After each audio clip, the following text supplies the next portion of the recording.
જો 3 જ વસ્તુ હોય હસબન્ડ વાઈફ ની ફિલોસોફીમાં: શું? ખર્ચો, સ્વભાવ અને ઝઘડો. કેમ પ્રેમ ને બધું ના હોય? પ્રેમ હોત તો ફિલોસોફી જરૂર હું લા. હા, સંભળાવો. ખર્ચો. હા. હસબન્ડ અને વાઈફમાં શું ફેર ખબર? પુરુષ છે ને, પુરુષ એ 100 રૂપિયા આપશે 50 રૂપિયાની આઈટમ માટે જે એને જોઈએ છે, હા.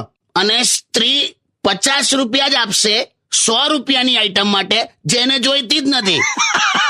હવે તું નક્કી કર, આ બેમાંથી ખર્ચાળ કોણ? એ તો કઈ રીતે નક્કી થાય? એટલે જ ઝઘડા થાય, સમજો તું. પોઈન્ટ નંબર 2, હા. સ્વભાવ. એનો શું? સ્ત્રી છે ને એમ વિચારીને મેરેજ કરે કે એનો હસબન્ડ હી વિલ ચેન્જ, કે એ પછી બદલાશે એમ. હા. પુરુષ એમ વિચારીને મેરેજ કરે કે શી વિલ નોટ ચેન્જ, કે આ ક્યારે નહીં બદલાય. સરવાળે છેલ્લે બંને ખોટા પડે.